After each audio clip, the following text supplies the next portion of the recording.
Meu nome é Rafael, sou professor de Sociologia na Universidade Federal do Piauí, também tenho o grupo de pesquisa GEDMA, Desenvolvimento, Modernidade e Meio Ambiente da Federal do Maranhão, e tenho pesquisado questão agrária, campesinato, transição energética durante 10 anos, e vou tentar trazer alguma dessas coisas para a gente poder conversar hoje. Então, pessoal, separei algumas coisas, alguns elementos para a gente conversar. O tema da nossa mesa é terra, território e insurgência, perspectivas anarquistas sobre a luta dos povos por autonomia.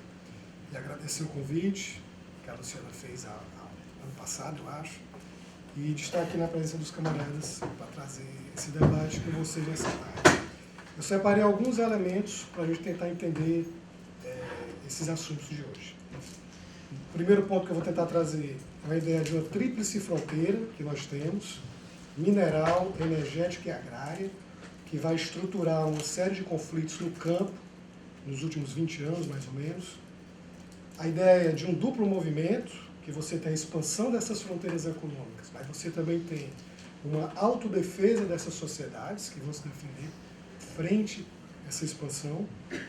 Pensar, a partir do Proudhon, a autonomia, quais seriam as condições da autonomia, trazer também para a gente aqui uma definição de insurgência e, retomando um título de um texto clássico do Bakunin, aonde ir e o que fazer.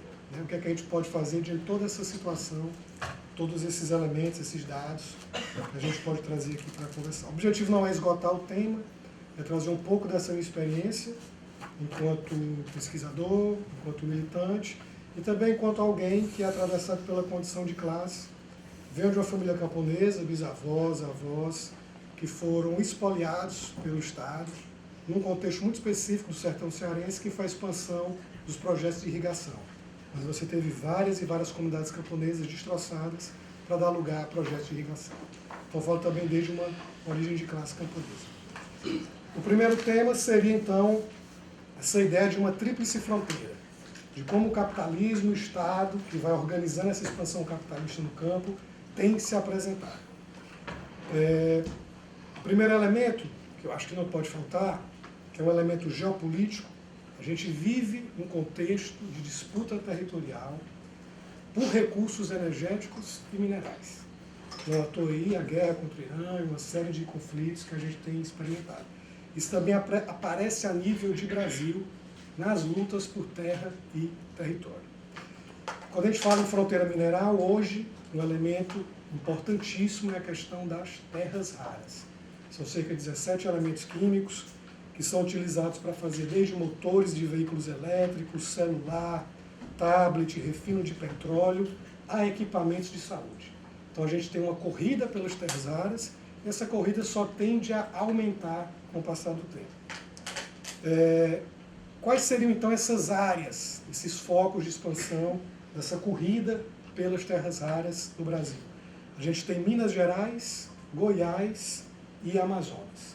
E o Brasil não é qualquer coisa, não é qualquer território nesse cenário pela corrida das terras raras. O Brasil detém 23% das reservas mundiais de terras raras.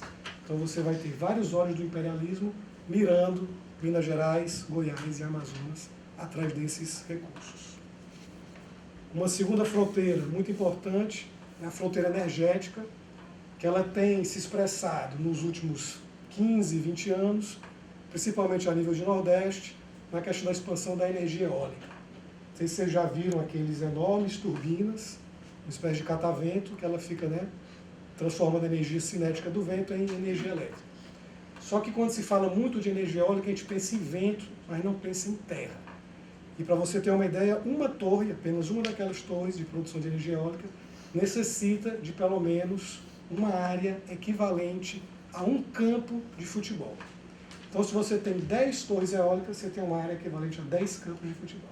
Se você tem 100, você tem uma área equivalente a 100 campos de futebol. O principal foco de expansão da energia eólica nesses últimos 20 anos tem sido o Nordeste brasileiro. Principalmente terras de comunidades tradicionais e terras de reforma agrária. Então, o que é que a gente experimenta? Você tem todo um discurso do Estado, um discurso modernizador, de desenvolvimento sustentável, de economia verde, desenvolvimento regional, que é importante, ter expansão de energia eólica, mas o que não se conta é sobre que terras essa energia está sendo expandida. E lembrando, essas energias renováveis, como a eólica e a solar, necessitam de grandes quantidades de terra. Então não tem como debater transição energética sem debater questão agrária, porque não é um fenômeno, né, que está no éter, ele se materializa nos territórios. E aí você tem principalmente o litoral e o sertão nordestino afetado por essa fronteira. Uma terceira fronteira importante também da gente mapear, para entender as lutas por terra, é uma fronteira agrária, a mais recente fronteira agrária do Brasil, vocês já devem ter ouvido falar ou não, que se chama Matopiba. Matopiba é um acrônimo que pega as primeiras sílabas de 4 estados, Ma de Maranhão, To de Tocantins, Pi de Piauí e Ba de Bahia. Então é uma fronteira agrária que ela vai pegar partes desses 4 estados, Maranhão, Tocantins, Piauí e Bahia, para a expansão de soja, milho e principalmente para exportação. Então não fica nada aqui. O que é que fica então nessas terras? Fica a contaminação do solo por agrotóxicos, contaminação das águas, uma série de doenças causadas nas populações camponesas e tradicionais por causa dessa produção que é ao mesmo tempo intensiva e extensiva. Soja, milho e algodão, tudo para o mercado externo, reproduzindo esse padrão exportador do agronegócio brasileiro. Além dessa contaminação, você também tem um elevado nível de desmatamento. E, em decorrência de tudo isso, uma intensidade de conflitos fundiários. Muito bem mapeados pela Comissão Pastoral da Terra, nos cadernos de violência no campo, o Atlas de Violência no Campo, que sai anualmente. Muitas análises, principalmente muitas análises dos camaradas marxistas, ficam muito no movimento do capital. O capital está se expandindo, o capital se expande, as fronteiras econômicas avançam, mas a gente não pode, a nível de uma discussão crítica e militante, esquecer que, se essas terras avançam sobre territórios tradicionais e camponeses, eles não são vazios demográficos. Tem gente, e tem gente organizada, tem gente que tem uma grande tradição de luta no Brasil, que são os camponeses, povos e comunidades tradicionais. Então, ao mesmo tempo que você tem um avanço dessas fronteiras, energética, agrária e mineral, você também tem uma tentativa de autodefesa dessas sociedades, de defesa desses territórios e dessas terras. Populações quilombolas, indígenas, camponesas, povos e comunidades tradicionais. Aqui eu me uso da expressão do Calpolani, que é a ideia do duplo movimento. O capitalismo se expande, mas ele não se expande num vazio demográfico, ele se expande em conflito com essas populações. A gente tem, então, ao mesmo tempo, uma geografia das expoliações do capital, mas também tem uma geografia das resistências populares que vão se opor a essas expropriações. E aí, um dos temas da nossa mesa é pensar a autonomia. E a autonomia existe em diversas definições, talvez do quanto que existe de autores e autoras que falam sobre autonomia. Eu vou me basear aqui numa definição do Pierre-Joseph Proudhon sobre autonomia, que ele vai desenvolver no livro dele, chamado Da Capacidade Política das Classes Trabalhadoras. É um livro que já tem uma parte traduzida no Brasil pelo Plínio, da Intermezzo, e ele está devendo ainda uma tradução da segunda parte. Em espanhol já se encontra traduções desse livro desde o final do século XIX, começo do século XX. E o Proudhon vai debater em 1865, a ideia de capacidade política dele é muito parecida com o que a gente hoje modernamente chama de autonomia. E ele vai dizer que essa capacidade política ela teria 3 dimensões, que seriam uma dimensão subjetiva, uma dimensão cognitiva e uma dimensão prática. Né? Ele vai dizer que para a classe trabalhadora pensar sua capacidade política, ela deveria se pensar de um ponto de vista da autodistinção social e política da classe burguesa, que é outro tema também que o Bakunin vai retomar, a separação do mundo burguês do mundo operário. Mas já está lá em 65 no Proudhon. No Proudhon, então, era importante que a classe, o povo, se pensasse de forma distinta, numa dimensão subjetiva distinta, politicamente e socialmente, dos dominadores. Um segundo elemento que ele traz é que essa classe, esse povo, tivesse uma ideia de si e de sua posição no mundo, que a gente pode pensar como uma dimensão cognitiva. E uma terceira seria a capacidade de tradução política dessa dimensão subjetiva e cognitiva em programa, em estratégia e em luta. Né? E aí, quando a gente debate autonomia, vou tentar debater a partir desses 3 pontos, de um povo e de uma classe que se pensa enquanto diferente da burguesia, que se pensa, que formula uma posição no mundo que é distinta dessa outra classe, que pensa estratégias, que pensa programas e demandas distintas dessa outra classe, quando a gente pensa autonomia nos movimentos sociais no Brasil, a gente encontra um obstáculo que seria, vamos dizer assim, um modelo social-democrata de fazer movimento social, ou um modelo social-democrata de fazer movimento de massas no Brasil, que é um tipo de modelo, talvez a expressão canônica seja o Partido dos Trabalhadores, que é pegar essas lutas e integrá-las ao sistema. Então, essas lutas, ao invés de se desenvolverem no aspecto de autonomia de classe, se desenvolvem no aspecto de integração sistêmica ao capitalismo e ao Estado. Não à toa os fenômenos bizarros que nós temos, como a própria burocracia da CUT e de outras burocracias sindicais dos movimentos sociais, populares e estudantis. Né? Então, existe um modo de se fazer movimento social. Esse modo ele contamina diversas lutas, não só no âmbito sindical, também estudantil, também popular. Né? Quando a gente pensa na luta dos povos e comunidades tradicionais e camponesas, além da presença desses partidos social-democratas, nós temos também a presença muito forte de ONGs internacionais, imperialistas, que chegam ali com um discurso muito bonito de assessoria técnica, assessoria educativa para os movimentos, mas que no final das contas também vão buscar não um caminho de autonomia, mas um caminho de integração dessas lutas populares. Né? E aí essa noção do Proudhon é muito interessante, porque eu acho que ela nos possibilita dar um passo além do que o Karl Marx colocou. Karl Marx falava em classe em si, classe para si, e eu acho que uma das contribuições do Proudhon, que o professor Andrei vai desenvolver no artigo, é a ideia de classe por si.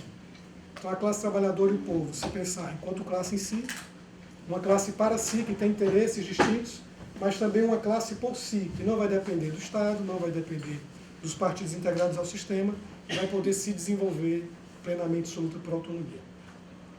E quando a gente pensa em luta no campo no Brasil, tem um elemento que não é qualquer elemento, é um elemento muito importante, que é o alto nível de letalidade da luta no campo. O alto nível de mortes, de assassinatos, de perseguições que existe. Então, se já é difícil fazer uma luta, por exemplo, sindical, se já é difícil fazer uma luta urbana de ocupação de favela, de periferia, existe uma dificuldade muito grande também em se fazer luta por terra no Brasil, porque nós temos um padrão de extermínio e assassinato de lideranças, desmonte de movimentos, e muito bem catalogado, muito bem quantificado pela Comissão Pastoral da Terra nos cadernos de violência do campo. Né? Então, a gente tem, de um lado, uma tradição do movimento social que vai buscar integrar essas lutas camponesas, dos povos tradicionais e indígenas, ao sistema. Nós temos essas ONGs que vão buscar também aparelhar, e a gente pode chamar isso, né, de uma crise de organização. Os camaradas trotskistas costumam muito falar de crise de direção, é isso? Que não à toa também existe uma crise de direção. Né? Nós fazemos movimento social para quê? Para fazer uma revolução social, é isso? Né? Não só para garantir boas condições de vida, dignidade, claro, sempre, mas também para garantir uma revolução social. Só que além dessa crise de direção, nós também temos uma crise de organização. A maneira como os movimentos estão organizados. Quem nunca viu a história de uma liderança super combativa, que por uma série de circunstâncias, muitas vezes para defender a própria vida, vai ter que baixar algumas bandeiras, vai ter que dar um passo atrás e acabar se integrando ao sistema. Né? Então nós temos esse contexto. E aí trouxe esses elementos para a gente pensar a autonomia, e quando a gente fala de insurgência, que é outro tema importante dessa mesa, sobre o que falamos quando falamos de insurgência. Né? E eu acho importante a gente tentar qualificar isso, porque tem as palavras, né? Elas são coisas importantes. Não sei se vocês já perceberam o quanto a palavra ocupação foi cooptada. Né? Uma palavra do repertório dos movimentos sociais combativos, ocupação de terra, ocupação de escola e tudo mais. E hoje em dia quase tudo é ocupação. O próprio editais do governo federal de cultura, né, dá o nome do edital de ocupação, né, vamos ocupar a cultura, vamos ocupar a arte. Né? Então, quando tudo vira ocupação, nada é ocupação. Né? A ocupação perde essa força. O mesmo eu tenho, infelizmente, constatado com o termo de insurgência. Né? Então, tudo passa a ser insurgência. Né? Um protesto, uma manifestação, levantar um cartaz, uma bandeira, tudo já seria insurgência. Eu acho que isso empobrece o nosso vocabulário militante, porque empobrece a forma da gente enxergar a realidade, e se empobrece a forma de enxergar a realidade, empobrece, por conseguinte, a forma de intervir nessa realidade. Né? Então, como uma forma de pensar a insurgência seria pensar a insurgência, então, como um processo político. Né? E a insurgência não é qualquer coisa. Quando a gente fala insurgente, a gente fala, né, de um uso, a violência coletiva, né, não letal, civil. A gente fala também de um uso de violência militar, de guerra de guerrilhas, de guerra regular. A gente fala sobre a possibilidade de uma força social fraca se desenvolver fora das estruturas estatais, acumular forças, ao ponto de tentar rivalizar com essas estruturas estatais, militares, políticas e econômicas. Né? Então, quando eu penso em insurgência, eu penso nisso. E acho importante para a gente não confundir, por exemplo, um protesto com insurgência, uma manifestação de rua com insurgência. Porque a insurgência ela tem um caráter de processo político mais longo, de construção de contrapoderes, de acúmulo de forças para poder rivalizar com as estruturas de poder estatal e capitalista. Ao ponto de a gente talvez criar uma situação de duplo poder e aí sim, né, começar um processo revolucionário. E já indo para os finalmente, pessoal, para a gente poder passar a fala para os nossos outros camaradas e poder escutar vocês também, a gente poder debater. Né? Diante, então, desse cenário que a gente encontra, né? Um país que tem 23% das terras raras, que vai ser alvo dos diversos imperialismos que a gente possa imaginar, na corrida por terras raras, um país onde a luta no campo possui um alto nível de letalidade, de violência contra quem vai tentar se organizar, fazer movimento e lutar por terra e território. Além disso, temos essa crise de organização, desse modelo social-democrata que contamina os tipos de luta, que propõe uma integração sistêmica e não uma autonomia do povo e do proletariado. Né? O que nos resta, então? Né? O que nos resta fazer perante esse cenário? Eu não tenho todas as respostas. Né? Eu espero que a gente consiga construir elas aqui no nosso debate. Mas eu penso que uma via é construir movimentos sociais por fora da estrutura estatal, né? Com um programa que eu vou chamar aqui de sindicalista revolucionário, que é uma espécie de associacionismo popular. A gente não confundir sindicalismo revolucionário apenas com trabalhadores urbanos, sindicais de indústria, universidade, serviços, mas como uma espécie de associacionismo popular generalizado. Perfeito?